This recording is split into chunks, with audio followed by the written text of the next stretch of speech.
Bonjour à tous, ici Margot Morin. Bienvenue sur ma chaîne dédiée à tout ce qui touche à la maison, déco, organisation, astuces pratiques.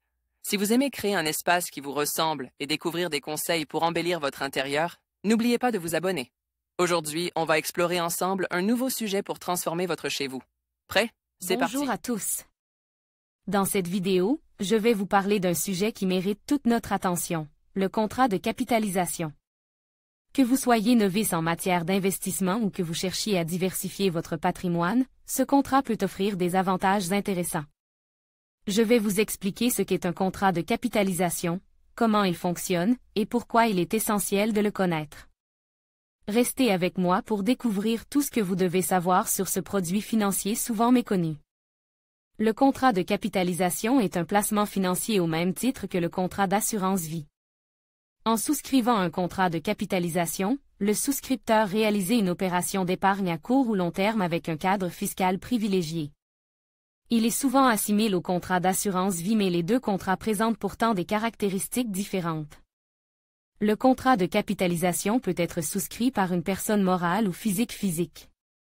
Il permet d'investir sur des supports financiers plus ou moins risques, unités de compte ou fonds euros, selon son profil.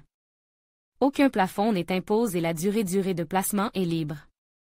En cas de besoin, et à tout moment, il est possible pour le souscripteur de faire un rachat partiel ou total mais à condition de payer un impôt sur les intérêts qu'il aura réalisé.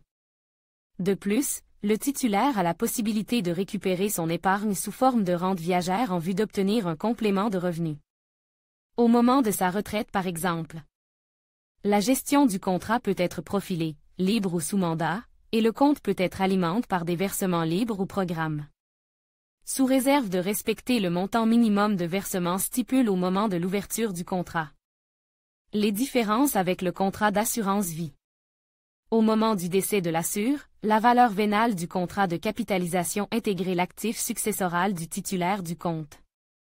C'est alors le régime commun du droit de succession qui s'applique. Les héritiers reçoivent le contrat et ont la possibilité de faire un rachat ou bien de demander le maintien du contrat jusqu'à son échéance.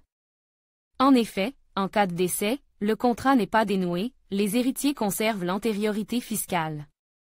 Contrairement au contrat d'assurance vie, il n'est pas obligatoire de désigner un bénéficiaire en cas de décès. Dans un contrat d'assurance vie, au moment du décès de l'assuré, le contrat se dénoue. C'est à ce moment que les bénéficiaires perçoivent le capital. Important, ces contrats ne rentrent pas dans la succession. Au niveau de la fiscalité, les règles fiscales sont les mêmes que pour l'assurance vie, le régime fiscal dépend de la date de versement des primes. Les principaux atouts du contrat de capitalisation.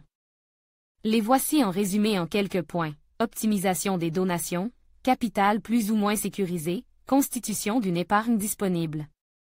Optimisation de la succession, préparation de sa retraite, contrat adapté aux personnes morales, possibilité de démembrer le contrat. En conclusion, le contrat de capitalisation est un outil financier souvent méconnu, mais qui peut s'avérer très avantageux pour la gestion de votre patrimoine. Que ce soit pour optimiser votre fiscalité ou préparer votre succession, il offre une flexibilité et des bénéfices intéressants. N'oubliez pas de bien vous informer et de comparer les différentes options qui s'offrent à vous. Prenez le temps de réfléchir à vos objectifs financiers et n'hésitez pas à consulter un professionnel pour vous accompagner dans cette démarche. Merci de votre attention et à bientôt pour de nouvelles découvertes financières.